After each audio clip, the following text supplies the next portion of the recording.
Welcome back. This is Defender Fabrication. My name's Scott, and this is episode 7 of the Show and Tell series. Now, if you're not familiar with what we do here on this series of videos that we have labeled Show and Tell, what we try to do is give you a glimpse of products that you may purchase.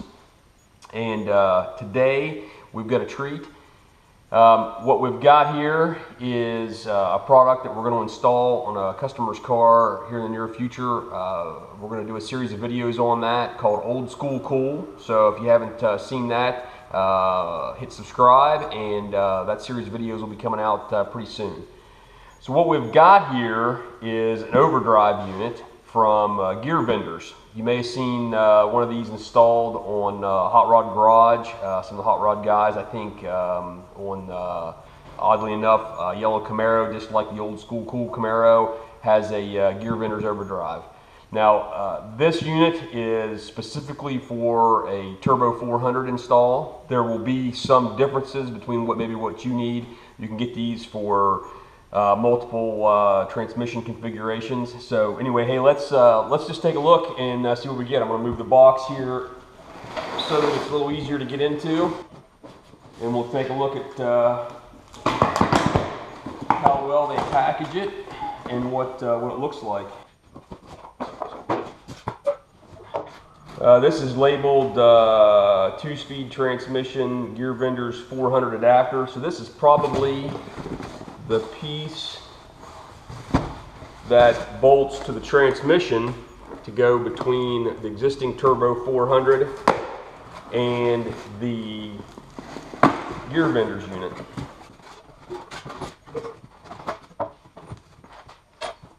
Looks like it's been beaten around us a little bit. That styrofoam in the bottom might be a minor complaint, but we've got some pieces of styrofoam. We've got a package of hardware, some blue Loctite, looks like some seals.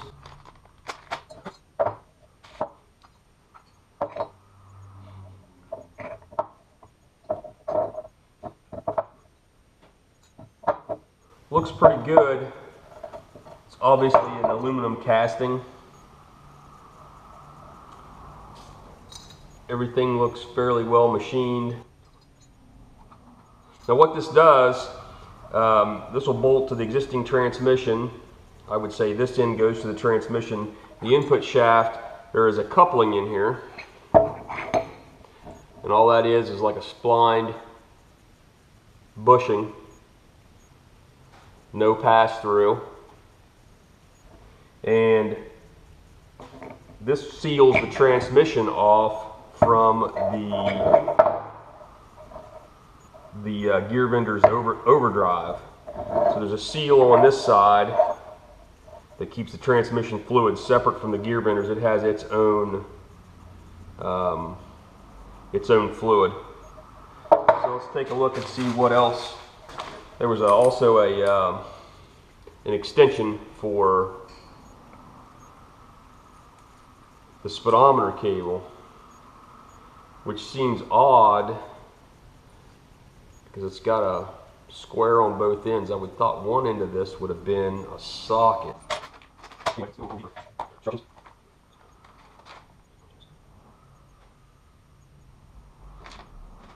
These are templates. I guess you can cut these out, and there's a center line so that you can, before you try to install this, I would assume that you would put this up in to make sure there's clearance on the transmission tunnel. Now, I've been assured by Gear Vendors this is going in a 68 Camaro, and I've been assured by them that there's absolutely no tunnel clearance issues with this unit in this car. Nonetheless, they've thought far enough ahead to give you a way of checking clearances without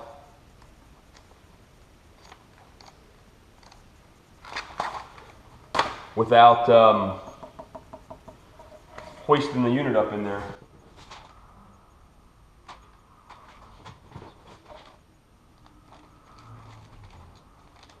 Now, One of the things that this unit does is it's not just an overdrive, so it didn't take a 3-speed turbo 400, which is what we got in this car, and make it a 4-speed or a 3-speed with an overdrive. What it does, it allows you to split the gears. So if you're cruising in an area where, you know, second's too low and third is too high, you can shift the second, kick in the overdrive, and the overdrive's not gonna shift beyond the third speed. So it's gonna catch you a little bit below that. So effectively it makes it a 6-speed transmission. Comes with a yoke. This, I'm told, is set up for a 1350 U-joint.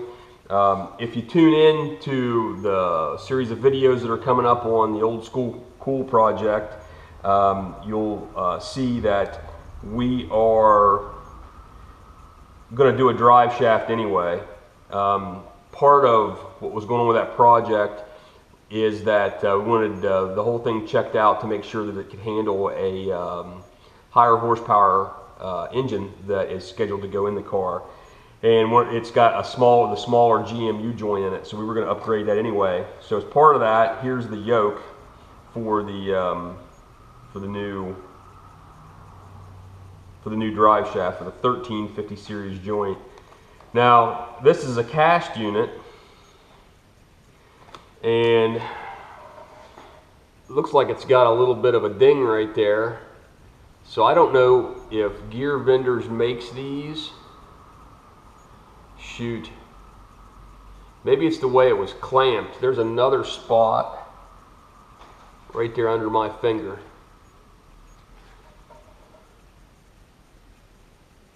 Yeah, I would say that that's something has to do with how they're holding on to this when they machine it.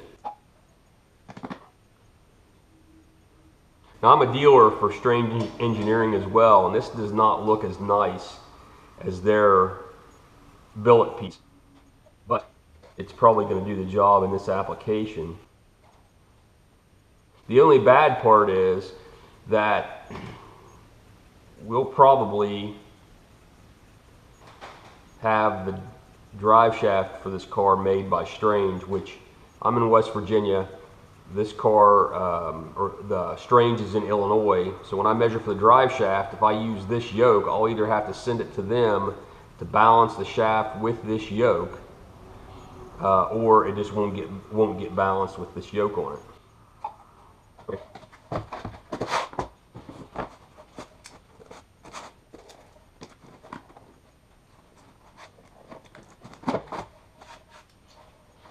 So this is the the electrical part of the setup.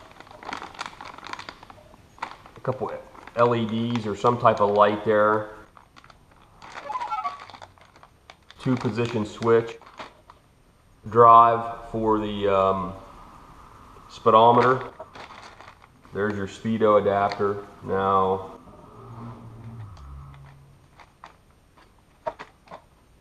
wiring. Some of this wiring has got an old telephone style plug on it, so it's some kind of communication deal. See that again here. I haven't looked at the instructions, so I'm not 100% sure about all this. Okay, so that's why this extension for the speedometer is a square cable on both ends. There's an adapter. Well, I still don't understand that.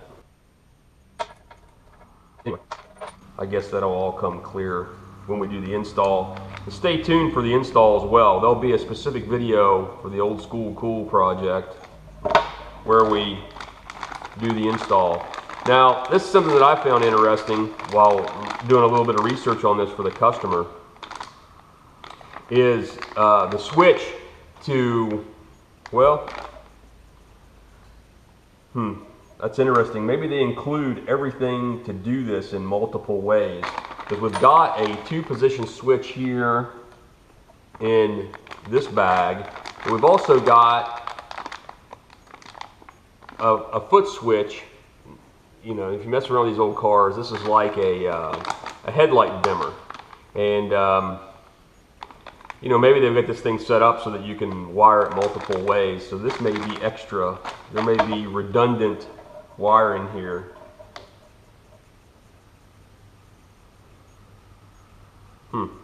That's interesting as well. Like an RCA style plug, like you'd have for your stereo speakers. But it's got, it looks like it's part of a fuse setup. Probably a fuse in here. Yeah.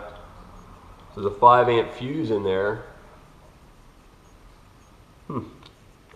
I guess all this stuff, if you want to watch the install video, will all become clear.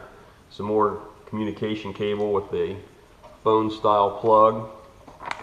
And then what I'm sure is the controller. And that's interesting. It says, if you look on the front, it says, indicates this is a ground, but it has that RCA style plug. And then on this side, it's got 12-volt positive and that RCA style plug on the end. And then the top has got those phone jack style connectors. That and the bottom as well. So this will be interesting to install. It's marked for date of manufacture, and it appears to be marked as February of 18. So either they mark it before it goes out, or this was recently manufactured. This being the last day of March 2018. So let's set this aside, and we got one last box in here.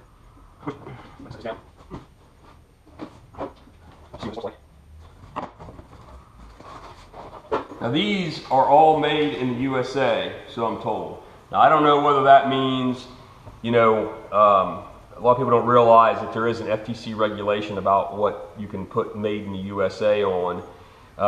You know, that means that everything you're looking at here, other than maybe packaging, has to be manufactured in the USA and manufactured from materials sourced from the USA. You know, I find it hard to believe that, you know, some of these things like fuse holders, that they're sourcing all that from the United States. But nonetheless, I know the factory is in California, so I'm assuming things like castings and all that, they're having that stuff done in the USA.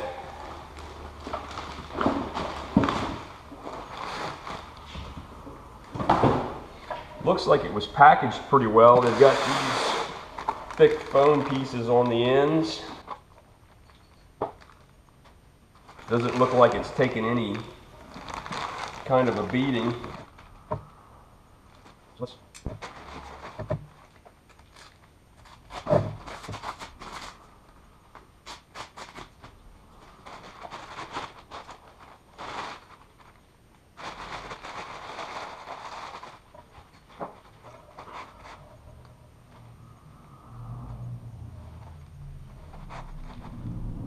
This was loose, but that's going to be a fill plug, so there's really no need for that to be full. I'm wondering about gear lube.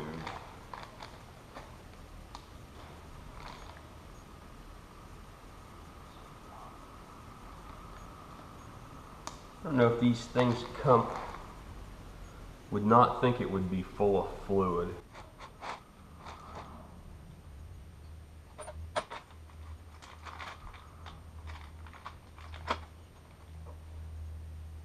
Something that's interesting on the back side of this, it appears that it's got a hose clamp on it, but this is actually a seal retainer. And I find that interesting. And it's even, the casting on the back side of this has got a little tab here and a little tab here to keep this from sliding off. And then this clamp is is specifically made with these tabs. It appears to just make sure that seal is retained, which seems interesting. Odd. I'll try to get an answer to that. Maybe if I end up talking to these guys on the phone. So look in the video on the install, and if I get an answer as to, is this something that's necessary, or is it like a belts and suspenders kind of thing?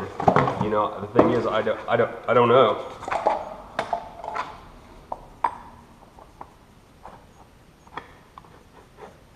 So, well, that's a good sign. Got the right yoke with it. So let's take a look and see.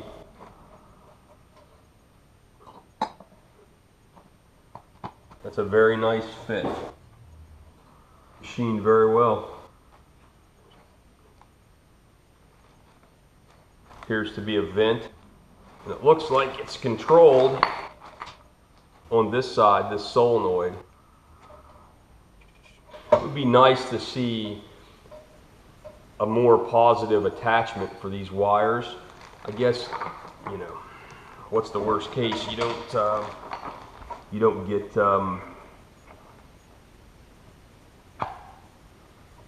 if it fails, you just don't have overdrive. Or maybe you're stuck in overdrive. I'm not real sure. I would think this is a solenoid, so it's going to shove one way. So when you're in overdrive, or when you're not in overdrive, this would have to be activated, because there's no way to reverse it, so it's pushing all the time when it's one way or the other. So that is probably going to be a pretty heavy-duty solenoid to handle that heat. Of course, it doesn't have to be a quick-acting solenoid, so it's not like a trans brake solenoid that you want to act very quickly and precisely. But because of that, it can't handle the heat. So this is going to maybe not shift as quick as a trans brake solenoid, but is set up so it doesn't create as much heat. Anyway, hey, listen, I don't see a problem with this, and I'm really anxious to get this thing installed. So here in the coming weeks, there'll be a preliminary video on the Old School Cool project, where we'll go through like an introduction and show you everything we're going to do, which obviously includes this gear drive unit, this overdrive unit, and then we'll do specific videos, one of which will be on just the installation of this. Now the drive shaft will be separate, because there's some other twists to that as well. But anyway, hit subscribe so you get updates on when those videos come out. And if you like these videos, please give it a thumbs up. And if you've got any questions, or if there's something else here you'd like to see, let me know. I can do a follow-up video or whatever if I didn't show you everything to your satisfaction. So, hey, listen, thanks for watching, and I'll see you on upcoming videos for the Old School Cool project. Thanks for watching.